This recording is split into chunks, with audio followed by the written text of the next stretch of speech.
everyone, this is Danae, and as you can see today, I am not in my usual surroundings. I am not at home.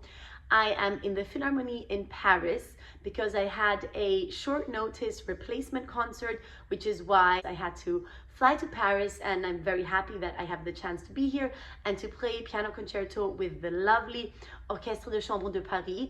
This is also the reason why I'm right now in my dressing room in the Philharmonie, and also why today's video is going up a bit late, so I'm very sorry for that. But because of the unforeseen change in my schedule, I couldn't record the video when I had planned to, but I still didn't want you to just have no video today, so I decided to just record one here in my dressing room with the subject that I actually wanted to talk about anyway, and upload it just a couple of hours later, so I hope that you will enjoy it.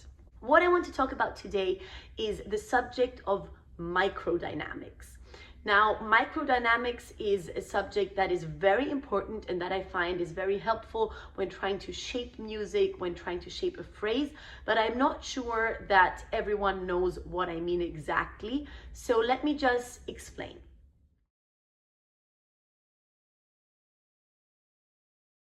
Basically, when we have a piece, it is clear that there are dynamics that we follow or dynamics that we create. So if the composer indicates forte or crescendo or piano or diminuendo, we do that.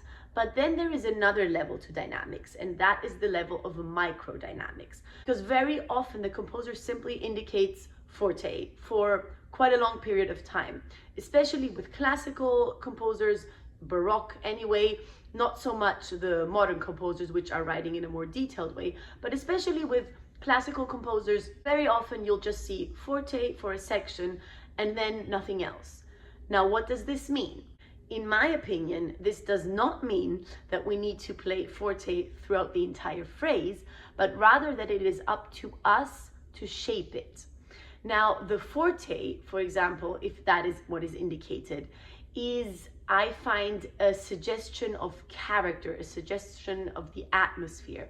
So if there is a forte, I try to find some micro dynamics that I can do to shape the phrase and make it sound more musical and more interesting within that overall forte character.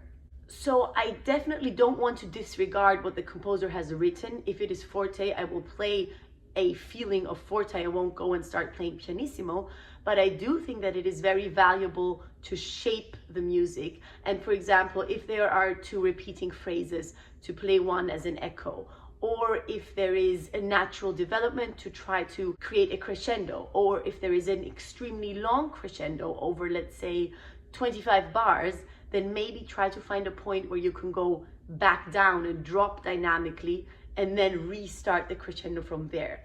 These are some very common examples of microdynamics. Another big thing with microdynamics are the so-called hairpins.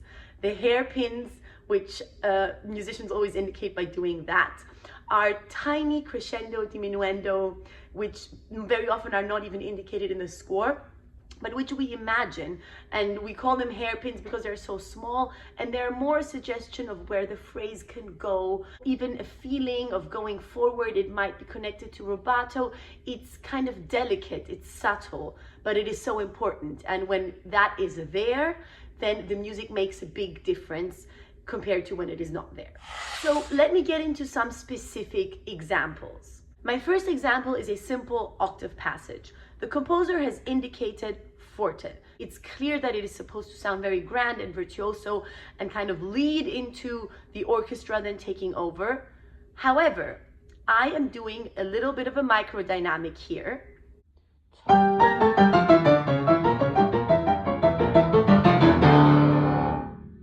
You can see that in the first bar, I'm kind of doing a diminuendo, and then in the second bar, I'm doing a crescendo. And I find that that makes this passage come alive in a very different way compared to if I were just to play forte throughout the entire octave passage.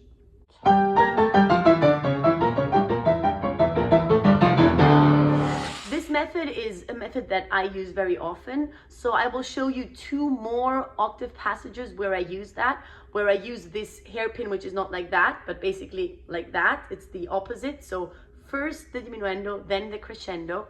And again, this octave passage, you'll see I'm starting it with a slight diminuendo, which gives me room to then really create a big crescendo towards the end.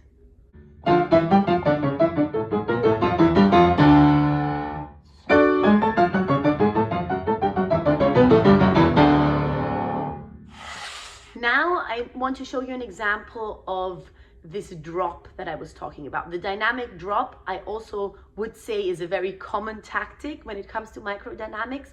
And here again, the composer has simply indicated that it needs to be loud. Obviously, this passage needs to be loud and grand. It is the finale of the third movement, of the final movement of a piano concerto, and you need to give it all. But because this loudness and this grand feeling has been going on for 4 or 5 pages already, I think it's a bit too much and overwhelming for the listener if we don't create a drop. So I will now play the moment where I find it is very fitting to create this type of dynamic drop, and you'll see that I'm starting almost at 0 again, only to build it up into a big crescendo that then ends in the final octave passage.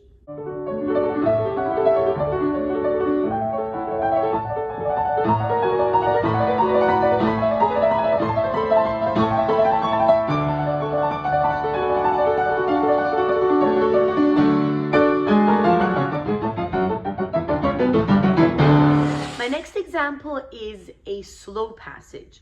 Here it is once again a passage that is indicated with a forte, because usually all these microdynamics happen when you have a forte indication for a very long time and you want to avoid just being loud and you want to avoid to sound annoying with only forte the whole time. So again, it's indicated to play forte, and it's a very grand passage.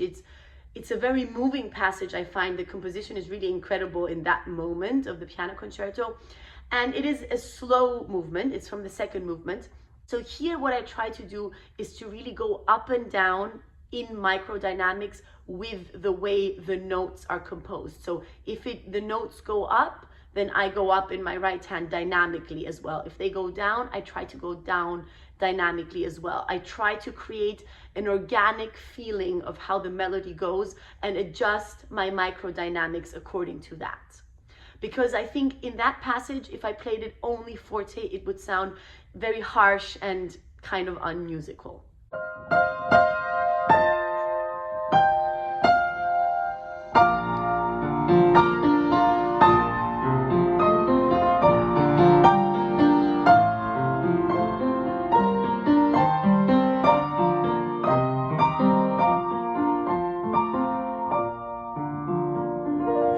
The next example is a passage that, once again, as an indication, has only forte.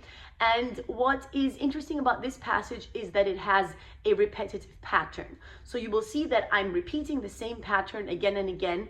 And what I try to do is to kind of, in a microdynamic kind of way, start a little on a lower dynamic level whenever the pattern restarts. So I want to avoid just playing everything loud and the same.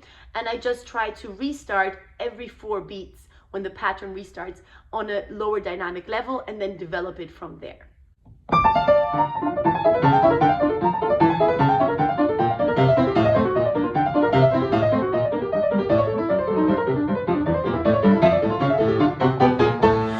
My final example is an example where I find the microdynamic is almost natural, and you almost cannot avoid doing it if you feel the music, because it is almost composed into the piece.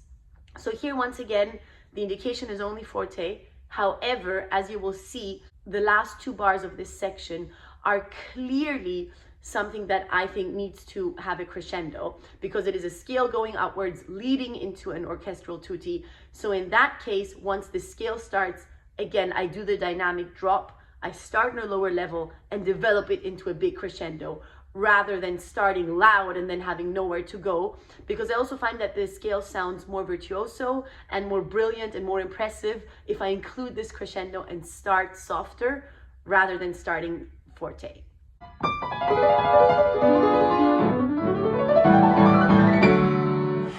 So this was was my a little bit improvised video from my dressing room in Paris about microdynamics. I still hope that you found this helpful and interesting. Let me know in the comments down below what you thought. Let me know if you have been thinking about this subject and exploring it and working on it. And also let me know if I didn't mention one of the very typical microdynamic methods that you would like to add. Let me know all of that in the comments down below. Please like the video and subscribe to my channel if you enjoyed it. That would help me a lot. And I will see you again in my next video next week. Bye.